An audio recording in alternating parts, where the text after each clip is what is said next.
I haven't been sharing much of my spiritual journey recently. I've been focusing so much on my physical media collection, me making it all digitized. I'm sharing the process of doing those things because, in all honesty, my mind's always firing. I'm always doing a million different things. My mind just doesn't rest.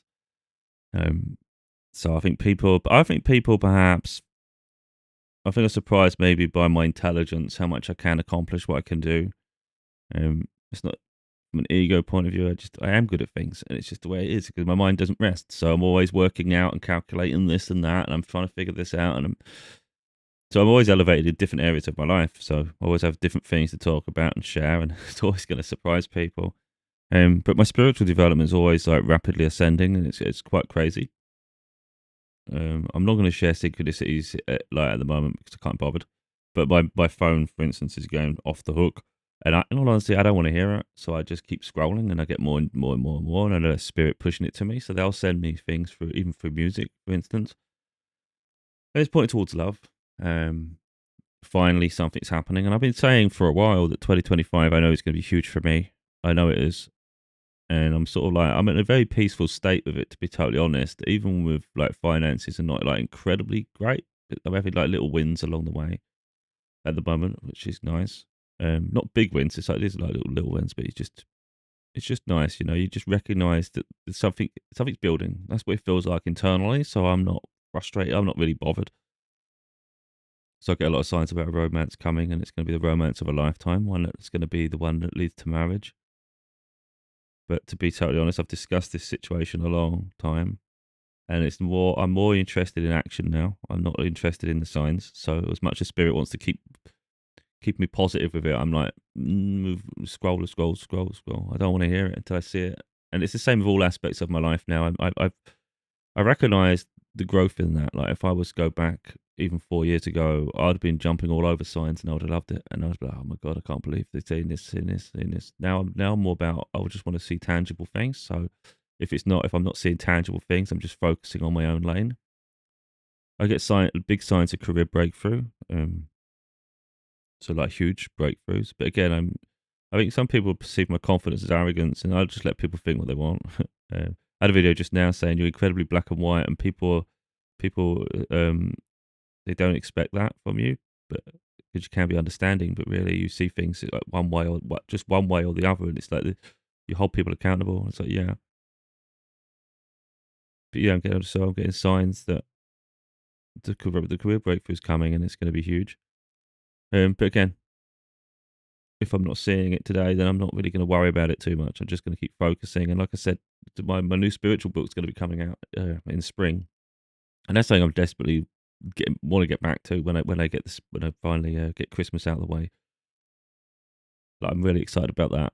There's something else I was thinking about putting at the beginning of the book. So I'm always, okay, mine's always firing. Although if people see me and they may think, oh, he's gone derailing, or he's gone off topic. I haven't. I can do a million things at once. I'm already thinking of things that are going. I'm adding. The book's already huge. I've just got to edit it. But I'm already thinking of extra things to put in it. I'm like, oh, that's going to be a good start. I'm going to put that in the introduction. I'm going to do this. But even when I'm doing something else, my mind's always like a million miles this way. So I had an interesting experience the other night. I didn't discuss it. It's maybe a couple of nights ago now.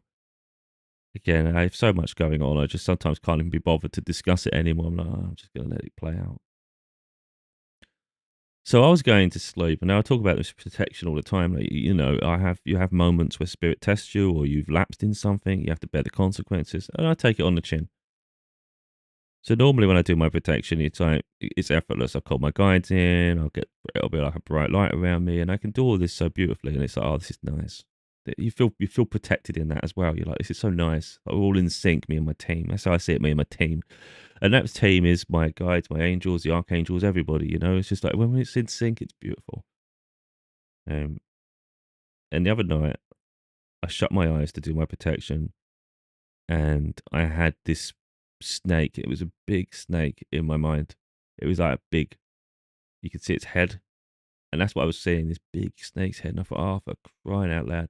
Straight away, that's what I'm thinking. I recently spoke about a nightmare. What experience I had? I don't believe it's a nightmare. I think it literally played out on the other in the astral, and I think that's what it was. It was like a witch. So I get targeted a lot because I'm a source of light. I get challenged, especially if I'm gonna have a career breakthrough, and I'm ready for that. I'm expecting it now. Like if I'm gonna get big wins, I'm gonna have some huge. I wouldn't say setbacks. I'd say a huge annoyances, shall we say, from the other side that want to try to prevent me and destabilize me and put fear into me. But it doesn't scare me. I just fight fire with fire, you know. But sometimes I just let them think I've let them think they're powerful because I'm like, you know what, you, you only have things, entities only have power over dominion when we allow them power over dominion. You know, I don't let anyone have power over me on any side. So it's like you do what you want if you think you're winning. So anyway, this snake was in my mind. I was like, oh, for crying out loud, another thing to fight. Sick of this shit. That's what I was thinking. I thought I can't even be asked of you, mate. I'm tired. I can't even be bothered. And I kid you not, I'm trying to sleep, and I felt my body like being crushed. And I visualized it, and I could see what was in the vision. I could see what was happening. I had this snake was literally like encircling me. It was like literally crushing me, and I just thought, I'll let you do it for a little while. I'll let you think you're winning. But I was so peaceful within it, and I've noticed that, especially when you have instances where maybe a bit scary. It's like be calm in the situation. You know, just be a beacon of peace. Um, and that's literally what I was doing. I was like not even bothered at all, and I could feel my body getting tighter and tighter, like it's literally crushing me. And it's weird that I'm feeling a physical response to something that's energetic and on the other side. So it's literally having that reaction on me, and I didn't know. That's like at first, I think. Well, I say at first, I had one where this witch thing, because when I have these nightmare ones, I call them nightmare. It's not a nightmare. I have no doubt it's a vision. I have no doubt it's an incident. There was one time a while ago. I don't know if it's like last year, sometime maybe early in the year, and I could sense my legs lifting, my legs lifting up. Not that I'm floating, just my legs were lifting up. And I thought, oh, that's weird. I didn't open my eyes because I didn't really want to see what was going on. But yeah, I had that. So this situation, I've got this thing crushing me, but I just thought, oh, I'm just going to sleep in a minute. I'm too tired for this nonsense. And of course, fell asleep. I couldn't be bothered in that instance. Sometimes I fight back and I'll challenge it with the light and things. This time I just couldn't even be asked. I just thought, I don't even give a shit what you're doing. You know, obviously fell asleep and then I woke up and I'm fine. Um, but it does, I'm aware these attacks sort of come in waves, and I notice they come heavier when you're about. It's almost like heavy before the dawn. But I know, like for instance, this book, I have a very strong feeling that this next book that I'm producing is going to be the thing that adds the catalyst for the breakthrough. So I know I have to take it serious. But it's not even just that. It's like I'm sort of excited to return to it. I feel excited to get it done. It just feels natural. That's what the best way I can put it. It doesn't feel like it's work. It feels like it's natural. It feels like it's part of my calling. It feels part of my journey, and I just feel naturally attracted to finishing it, which is nice because sometimes I get a bit frustrated. I'm like, oh, I've got to do this now. I've got to do that. I've got to finish this. Got to finish that. And it's like, oh, I'm excited to get back to it. Um, and yeah, I share these signs because inevitably there is going to be a breakthrough somewhere, and it leaves that trail for people, you know. But yeah, like I say, sometimes I create other content, and it might seem like I've derailed myself. Well, God, he's completely lost himself now. He's gone that way. It's like, yeah, it's not really. I've just been digitizing my physical media library, and I do other things as well. You know, I'm not here to just write books and speak on camera. I'm still going to do things in my private life, but if I'm doing it, I might as well share it, and that's all that is. If something's too much of a distraction, I let it go. But for me, digitizing a physical media library isn't the worst thing in the world, is it? It just takes me a few days really of drafting it, or maybe a week, because it is time consuming. To do a video file, for instance, I think takes about an hour. So you just leave it, you know, let it do an hour, I'll do it. But of course, if I'm going to digitize my entire library, it's going to take quite a while to be able to do that. But I'll do that in waves, not just in one day or moment, because I've got other things to do. But like I say, I'm going to be signing off soon, because it's going to be a period where I've got to take care of a few things just for a week. Like one's the MOT on my car, there's another thing for something else, I think something else. And then after that, I just see it as focuses on the book. And that's going to take me all the way through. I think through February. I was hoping to release it in February, but I've got to be realistic. You know, what I don't want to do is rush something out and then have to keep editing it after. That just makes no sense. So I do get signs of potential breakthrough in career in March. And I kept thinking March. I've been saying it to people close to me that I even before I've seen these signs, I see March as quite pivotal. I know 2025 is going to be huge. I have no doubt. I think by the end of the next year, by the end of 2025, my life's completely different. I feel that. We'll see how that plays out. Timelines can shift, so it happens. It's happened a few times already. That's why I don't get my hopes up so much about this being the year. But I have very firm confidence that it is, and it sort of ties in beautifully with the book, really, because I see the book finishing in February. So it definitely will release in by March at the latest. I would say so. It'd be February, March. But yeah, I don't want to put a sort of like a definitive date on that because it's like let's just see how it plays out. Let's see what happens, how it progresses. Because the thing with this book is it's a spiritual book, but it's got I'm recognizing it can go one or two ways, and it's like what way do I decide to push it? And I use my tarot cards. I like spirit. I may even meditate on it, and I get very good visions.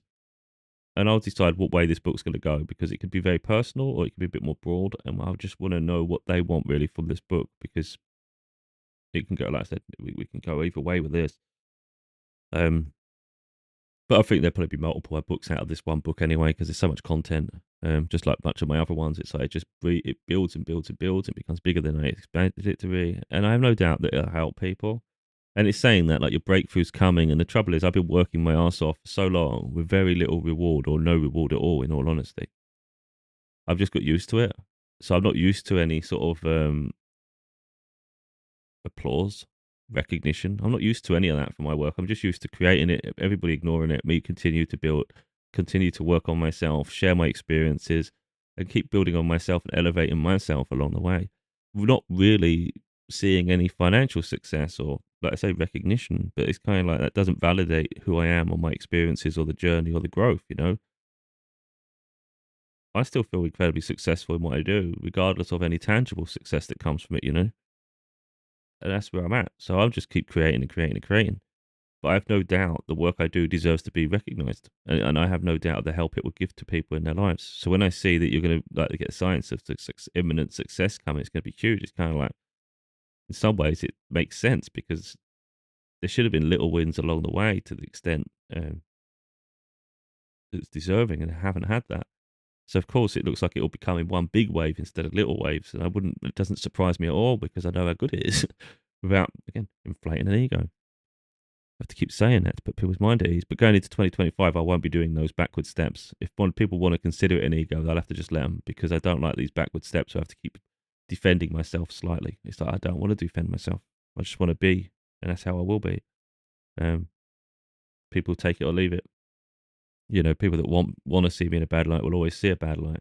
People want to question something, they'll always question something. It's like I'm not here to coddle people. That's the one thing with me. I won't do it. I do see mocking content, not specifically targeted at me, but targeted at spirituality and things. And I always look at people like idiots, but I can't even be bothered. It's like if people want to dismiss something, it's up to them because the reality is they're not necessarily having the same experience I'm having, have they? If you're low vibrational, you can have low vibrational experiences. You may get signs to have a breakthrough to come out of that, but you have to take the steps to do it and be open to that. But of course, those of us that are high vibrational are going to have wonderful experiences because we're tuned in. So I can't give someone like for like my experience if they're not experiencing it themselves. I can open the window and show what I experience, but of course, to those sort of people, it's probably unimaginable.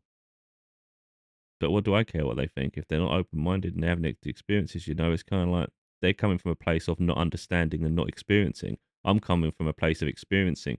So I'm not going to deny my experiences.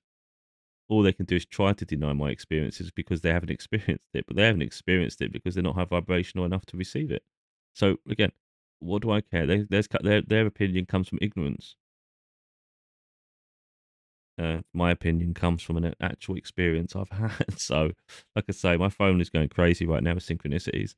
Like literally, I get 144 a lot at the moment, which is a sign of the chosen few. People can look into that. It's a big thing, but I'm getting a lot of 144 right now. On top of the signs of the progress and the coming. But I just thought I'd share a little bit, really, just to make people aware that I've not lost focus. I don't lose focus. I'm able to have many different thoughts and work on many different things at once. I managed to achieve an awful lot in a single day. Um, and I'm always problem solving. And I'm always challenging myself with something, and I'm always finding an injustice to fight against. In this case, it's at the moment whilst I fight bigger things in life with my books. and I really try to create change, or at least participate in that change. I'm also fighting against injustices within systems that I don't like. Like I say, physical media is one of them. I'm recognizing the discrepancy between what's fair and ownership, to the point where companies are recognizing that they can make an awful lot more money by hemorrhaging our money throughout our lifetime to continue to repeatedly watch, consume content that we've already seen before or in the past could have owned.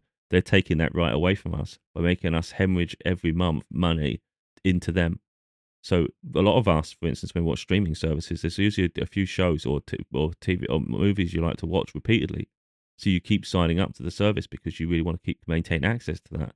Whereas in the past, we always had access, whether it was videotapes, whether it was something you recorded off the TV, or whether it's a physical other physical media like DVDs, like things.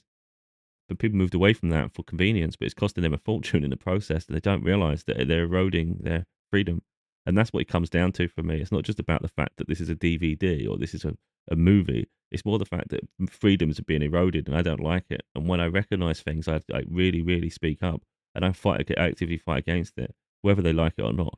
So if the notion is you shouldn't be copying this or you shouldn't be doing that, it's like, I don't give a shit. I don't give a shit at all. I'll do what I want in my own privacy of my home. Um, yeah, I will back this up. I will make a digital copy. If you're not going to provide me the opportunity to buy a digital copy in this form that I want it, which is fair, then I'll make it myself. That's how I am. You know, they'll do it in a way where you have to maintain an internet connection, or if you take it offline, you only have so many days available to it because of sort of license agreements to force you to then go back online to reactivate that license and regain access to it. It's like, for me, that's absolutely absurd. I'm not being bound to. I'm not your prisoner. I'm not being held hostage to consume content. And if it ended up like that, where you had literally no choice, I just wouldn't watch it anymore. I would just find something else to entertain myself with, because I'm not being bound prisoner to this shit, where this business model where you're just hemorrhaging money to something. Because you might not want to buy it to spend money on, like, let's say 1 month you're thinking, I don't want to spend money on movies this month. I've got other things to pay for and I want other experiences, but I don't. But I'd still like to be able to watch that film. Oh, I've got to find the fee. And that's the thing. Someone that watches 100 movies a month, yeah, okay, the fee's fine. Let's say someone watches 1 or 2 movies a month and they just want to just have access. You're still going to be paying the same that other people are paying. That doesn't seem fair to me. I just think the whole thing's gone crazy. It's just a lot of greed going on right now. Um, yeah, there's an awful lot of greed going around this world. I've seen that. To go off topic, I've seen Sega have removed their a lot of their games, their old vintage games. They used to do little bundles where you could buy them, but I think they've seen what Sony are doing, Nintendo have done with their Nintendo Online, where they're allowing their older games to be streamed, but you have to pay an annual or monthly subscription service to have access. And I think Sega have seen that and said, look, our library's just as big. We can do something with it. And I think that's what it's been pointing to. But it's quite dodgy that they've removed access to people to currently to buy it anymore, to the point now where they're expecting you to pay often for the same content that you used to own. It's getting like that on every level. And I think people just need to open their eyes. And I've gone off topic yet again, but that's because my mind's firing there at the minute while I get on with this before I get on with my refocusing on my book. But yeah, I think 2025 is going to be a big year for me. Um, but as with anything, I always do everything on my terms. So I don't sell my soul for anything. I don't sell myself for anything. I always beat to my own drum, and I take on every situation as it comes, and I'll continue to behave like that. I had a video just now said something. They'll make sense to me. It said people take your kindness for a weakness, so they just seem to think you're. Some people I think I'm a people pleaser. I want attention. Couldn't give a shit. But then they find it quite. They get quite a shock when you cut them off because you don't play. Effectively, it was my choice to be kind to someone, and when someone tests that kindness and they're rude, or they betray me, I cut them off so quick. It's ridiculous. There's no comeback. And it's like, yeah, this makes sense. That's who I am. I am very black and white. It's like I can have your back, and I can be as kind.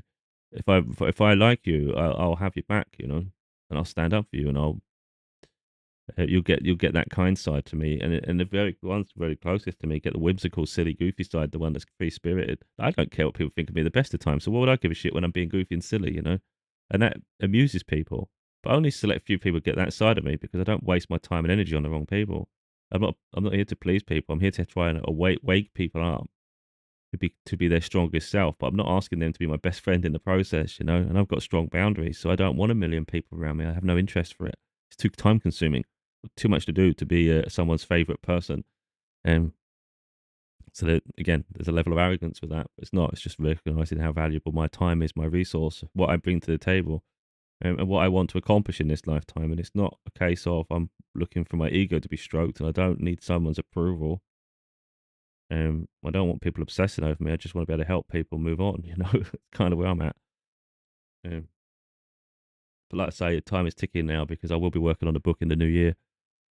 So my content, although it's been increasing, which I didn't expect, it definitely will drop off because I've got once the book's the priority, people will recognize that because the videos will either stop or slow down heavily because I can't waste time on doing these when I've got a bigger goal to achieve that year or that at least that period or that quarter. um, but yeah, so things will be changing very soon.